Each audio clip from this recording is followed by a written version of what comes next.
السلام عليكم يا أحلى وأغلى متتبعين. قصة جديدة اليوم.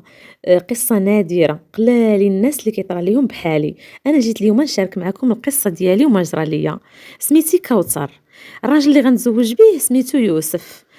كان واحد العرس ديال ولد خالتي، وهاد ولد خالتي الصغير اللي ماشي هو اللي عنده العرس، كان عنده واحد صاحبه عرض على هذاك صاحبه لهذيك العرس. جا المهم، راكم عارفين العرس تيكون الانسان مقاد ومصايب وتيكون في احسن حله وفي احسن منظر. المهم ما نقولش لكم شكر راسو داز من هنا. كنت غزاله وزوينه فنه، من الجمال. ومنين زدت قاديت ما نقولش لكم. ايوا هذاك الولد غير شافني سطى عليا، صافي بقى كيهضر معايا غير بالعينين، بغى يحمق ويهبل يعطيني النمره ديالو. المهم بقينا كنتشوفوا بالعينين الليل كامل. شويه المهم دار هكا عطاني النمره ديالو. اتصلت به وكتب ليا ضروري اتصلي بيا مع النمره. اتصلت به من بعد ما فات العرس من طبيعه الحال. عيطت ليه دار معايا نتلاقاو. من طبيعه الحال تلاقيت معاه لانني انا ما كملتش قرايتي. كنت هذاك العام كان عندي الباك وجبت استدراكيه وما نجحتش فيها. صافي بقيت جالسه في الدار تنتسنى اصلا شي ولد الناس اللي يخطبني. المهم جاب الله في هذاك العرس هذاك الولد، يعني حتى هو واحد الولد ما نقولش لكم كيحمق بالزين. ما ربي سبحان الله العظيم ما خيب فيه حتى شي حاجه. صافي هي هذيك بقينا كنتلاقاو. في الحقيقه عشقنا بعضياتنا وحبينا بعضياتنا وبغينا بعضياتنا، ولكن ما عرفناش بان بزاف ديال الحوايج مخبيين لينا. مخبي لينا الزمان، مخبي لينا الازمه، مخبيه لينا الظروف الماديه والمعنويه والمشاكل العائليه. يعني بزاف ديال الحوايج اللي غادي نواجههم. الغربه بزاف ديال الحوايج، والغربه هي اللي صعيبه وهي اللي دامت مده طويله. المهم خليكم معايا في القصه، نبداها معاكم. المهم بعد ما شفنا بعضياتنا وبقينا تنتلاقاو مره تزوجنا، درنا واحد العريس على قد الحال الحمد لله. تزوجنا مشيت عندهم للدار. هو كان عنده الدبلوم ديال لا ميكانيك ولكن ما كيبغيش يخدم. يعني في المغرب قال لك نو كحل عيونو ما نخدم انا في المغرب، انا بغيت نمشي لاوروبا ونخدم، انا خصني شي كونطرا باش نمشي لبرا. واش نقول لكم اخوتي، دبر على كونطرا ومشى لبرا وباش يصايب الوراق صعيبه عليه. المهم مشى وخلاني انا هنايا مع الام ديالو ومع عائلته. المهم بقيت مع الام ديالو قبيحه قبيحه قبيحه بزاف، حمقاتني ما نقولش لكم كيفاش كانت تدير ليا.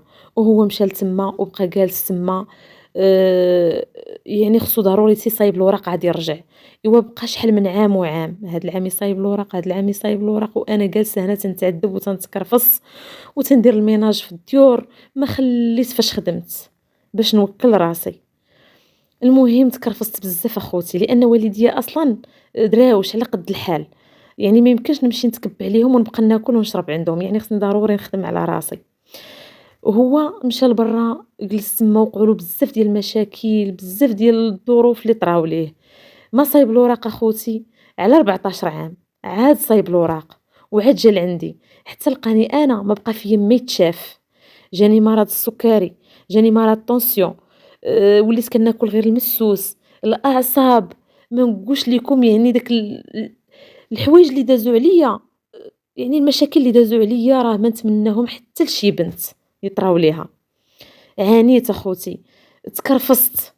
بعض المرات ما كنلقى من ناكل، الا ما خدمتش وما عيط لي شي واحد فين نخدم.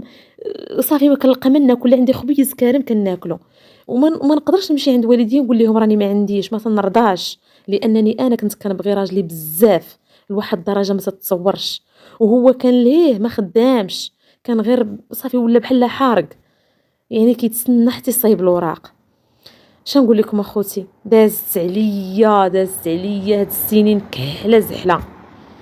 ايوا هي هذيك اخوتي بعد 14 عام عاد سهل الله وعاد دار وريقاتو. وعاد هنا فين تكون المفاجاه. يعني انا فاش خلاني هنايا كانت الام ديالو ما كتعاملش معايا مزيان. اش نقول لكم، بزاف ديال الناس جاو عندي وقالوا لي راه تزوّج لهيه وراه ولد الوليدات وأنتِ جالسة هنا كتسناه هي الحمقى، ما عندكش غرام ديال العقل. خواتاتي وخوتي ولاو كيقولوا لي طلّقي، سيري دفعي الطلاق ديالك وطلّقي وشوفي راجل اخر تزوجي بيه. تخاصمت مع عائلتي، تخاصمت مع خوتي، كاع اللي قالوا لي طلّقي منه تخاصمت معاهم، لأنني أنا كنت كنبغيه بزاف. ما تصوروش اخوتي كنت كنبغيه كتر من راسي. راكم اللي مجرّب الحب غادي يحس بيا وغادي يعذرني. أما مو عائلته حتى هُما كرهوني، ما كيحملوني ما كيقبلوني، تيقولوا دابا هادي علاش جالسة كتسناه فيه. شنقول ليكم، واحد العيشة عشت تكرفيص ديال بصح. المهم صبرت أخوتي صبرت، ما عندي ما ندير، تنقول دابا ربي ييسر الأمور، دابا ربي، دابا ربي. وفعلًا ربي الحبيب استجب للدعوات وربي يسر الأمور وحتى جا لعندي. وفاش جا ما تهيقتش. عرفتي واحد النهار أنا جالسة في الدار حتى كيدق عليا، عرفتي ملي شفتو راه تصدمت واحد الصدمة مرضت، لأن ما عرفت راسي واش نفرح واش نبكي واش شنو المهم تخربقوا عليا الأحاسيس. عرفتي كنشدو بحال هكا وتنقرصو تنقول له واش انت هذا، واش بصح جيتي، واش قديتي أمورك وجيتي بصح. تيقول لي جيت بصح. عرفتي راه ما صدقتش اخوتي. شي هذيك الليلة آآ شنقول لكم طخت، ما عرفت راسي واش نبقى فايقة ونعست وأنا تنحس براسي بحال فايقة، وفاش فقت تنحس براسي بحال أنا ناعسة بحال غير كنت كنحلم، بحال داك الشي ماشي بصح. المهم ما نقولش لكم تنحماق.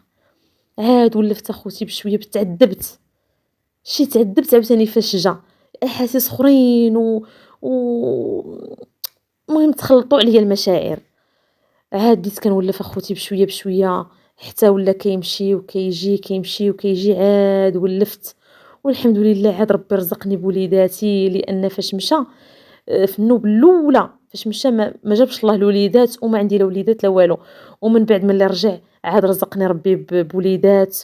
والمفاجأة الكبرى والمفاجأة اللي زوينة بزاف اللي الله سبحانه وتعالى استجب ليا للدعوات ديالي، هو ربي رزقني بتويميًا بنيته ووليد سبحان الله ما شاء الله.